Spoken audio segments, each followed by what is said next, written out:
ሰላም የተወደዳችሁና የተከበራችሁ ተመልካቾቻችን እንደምን ሰነበታችሁ። ይህ ወግግታ ሚዲያ ነው።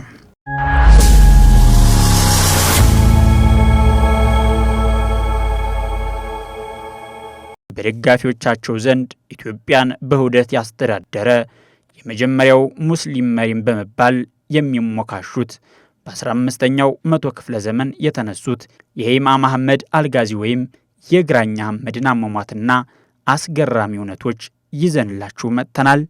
አብራችሁን ቆዩ።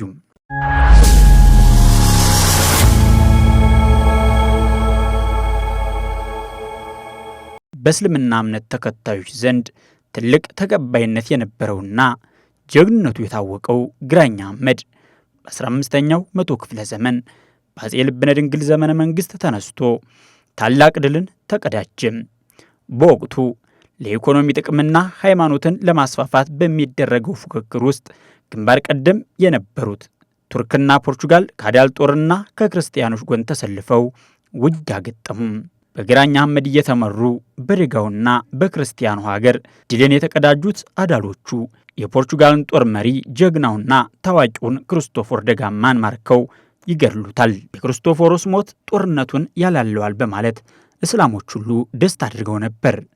ነገር ግን በዚህ ፈንታ የእርሱ ሞት ለቀሪዎቹ የባሰ ጠላትነትና እልክን አተረፈላቸው። በዚህ ሰሞን አጼ ገላውዲዮስ በበኩላቸው ጦራቸውን ሰብስበው ከሰሜን መጥተው ከእናታቸው ከእቴጌ ሰብለ ወንጌልና ከፖርቱጊዞች ጋር ተገናኙ። ባለቃቸው መሞት አዝነው የነበሩት ፖርቱጊዞችም አጼ ገላውዲዮስን ባገኙ ጊዜ በጣም ደስ አላቸው። ንጉሡም ከሞት ለተረፉት ፖርቱጊዞች ለእያንዳንዳቸው ብዙ የወርቅ ጉርሻ ሰጠው በክርስቶፎሮስ ደጋማ ሞት ማዘናቸውን ገለጹላቸው። አጼ ገላውዲዮስና ፖርቱጊዞች እቴጌይቱም ተገናኝተው ኃይላቸውን ማጠናከራቸው በተሰማ ጊዜ ከሐማሴን፣ ከትግሬ፣ ከጎጃም፣ ከበጌ ምድር ሰው ሁሉ እየመጣ ተሰበሰበ። ብዙዎቹም ግራኝን እየከዱ መጥተው ከወጣቱ ንጉሥ ተገናኙ። አጼ ገላውዲዮስም የግራኝን ጭንቅላት ለሚያመጣልኝ እህቴን እድርለታለሁ ብለው አዋጅ አደረጉ። በኋላም በሰሜንና በደንቢያ መካከል ባለው ሀገር በወገራ ላይ ከግራኝ ጭፍሮች ጋር ጦርነት ተጀመረና እስላሞች ድል ሆኑ። የግራኝ አህመድም ታላላቅ ሰዎች እነ ሰዲ አህመድ፣ እነ ገራድ ዑስማን ጦርነቱ ላይ ሞቱ። የተረፉትም ሸሹም። ገሚሶቹም በአንገታቸው ድንጋይ እያሰሩ ምረት እየለመኑ ወደ አጼው ገላውዲዮስ መጡ።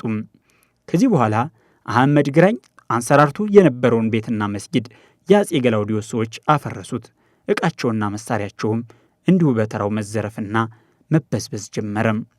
በዚያ ጊዜ ግራኝ ወደ ዞብል ሂዶ ነበርና በዚያው ሳለ ይህንን ሁሉ ሰማ። በቁጣም ተነስቶ ወደ ደንቢያ መጣ።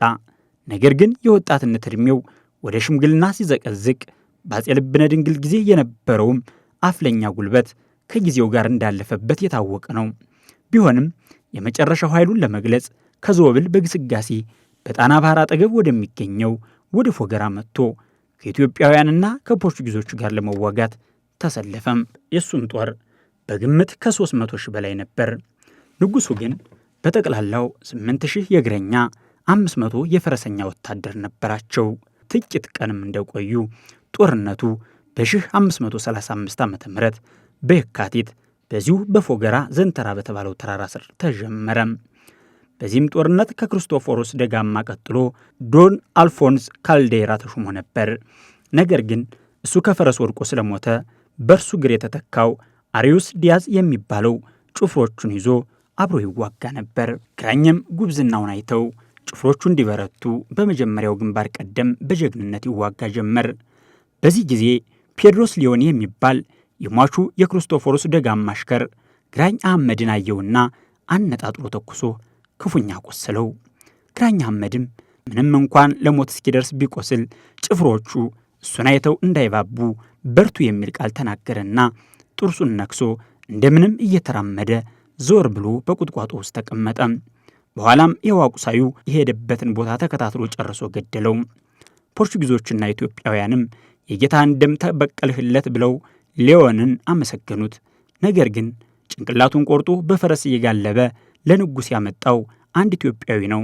እርሱም የንጉሡን እህት አገባለሁ ብሎ ተስፋ አድርጎ ነበር። ይሁን እንጂ የሬሳ ራስ መቁረጥና ሕይወት ያለውን መግደል ለየብቻው ስለሆነ ይልቁንም ቴዎድሮስ ሊዮን ወዲያው እንደገደለ የግዳዩን ምልክት የግራውን ጆሮ ቆርጦ ይዞ ለንጉሱ ስላሳየ ኢትዮጵያዊ አለመግደሉ ታወቀ። ስለዚህ ኢትዮጵያዊ ብዙ የወርቅ ስጦታ አገኘ እንጂ የንጉሱ እህትን ሊያገባ አልቻለም። ግራኝ የሞተበት ስፍራም እስካሁን ድረስ ግራኝ በር እየተባለ ይጠራል።